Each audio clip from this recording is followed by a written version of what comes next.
Hello, R വ്ളോഗ്സിൻ്റെ പുതിയൊരു വീഡിയോയിലേക്ക് എല്ലാവർക്കും സ്വാഗതം. അപ്പോൾ കുറച്ച് ദിവസത്തിന് ശേഷമാണ് നമ്മൾ ഒരു ലോങ് വീഡിയോ ആയിട്ട് വരുന്നത്. അപ്പോൾ ഇന്ന് നമ്മൾ ഒരു കറിയാണ് ഉണ്ടാക്കാൻ പോകുന്നത്. ഞങ്ങൾ കൊങ്ങിണി ഭാഷയിൽ വൽവൽ എന്നാണ് അതിന് പറയുന്നത്. നമ്മുടെ മലയാളത്തിൽ അതിന് ഓലൻ എന്നൊക്കെ പറയും. അതേപോലത്തെ ഒരു കറിയാണ് നമ്മൾ ഉണ്ടാക്കാൻ പോകുന്നത്. അതിന് വേണ്ടത് നമ്മുടെ കുമ്പളങ്ങ, പിന്നെ മത്തങ്ങ, ചെറുചേമ്പ്, പിന്നെ ഉരുളക്കിഴങ്ങ്, എരിവിനനുസരിച്ചുള്ള പച്ചമുളക്, പിന്നെ 2 അച്ചിങ്ങ. പിന്നെ ഇനി നമുക്ക് വേണ്ടത് തേങ്ങാപ്പാലെടുക്കാൻ ആവശ്യമായിട്ടുള്ള തേങ്ങയാണ്. ഇത് 1-ാം പാലും 2-ാം പാലുമാണ് നമ്മൾ എടുക്കുന്നത്.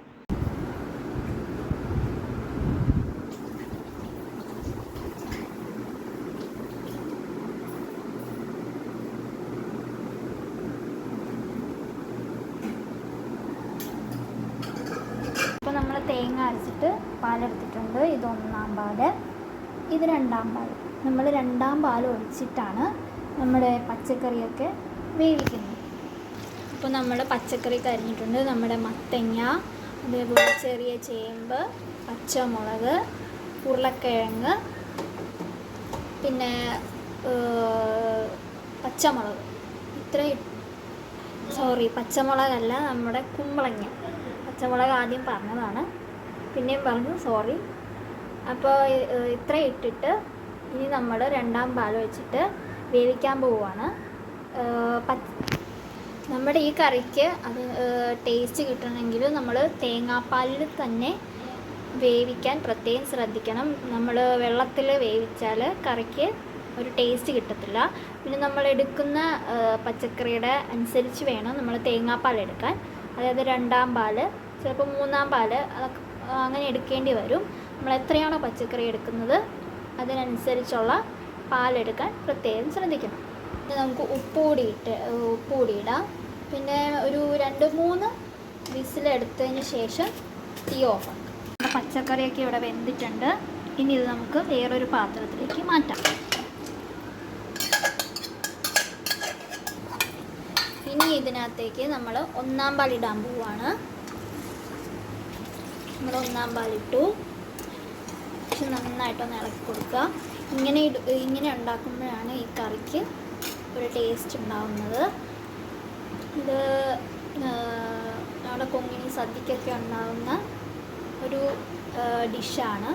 ഇത് നമ്മൾ മലയാളത്തിൽ ഓലൻ ഉണ്ടാക്കത്തില്ലേ, അതേപോലെ തന്നെയാണ് ഇത് ഉണ്ടാക്കുന്നത്. പക്ഷെ ഓലന് നമ്മൾ വൻപയറും കുമ്പളങ്ങയൊക്കെ ഇടും.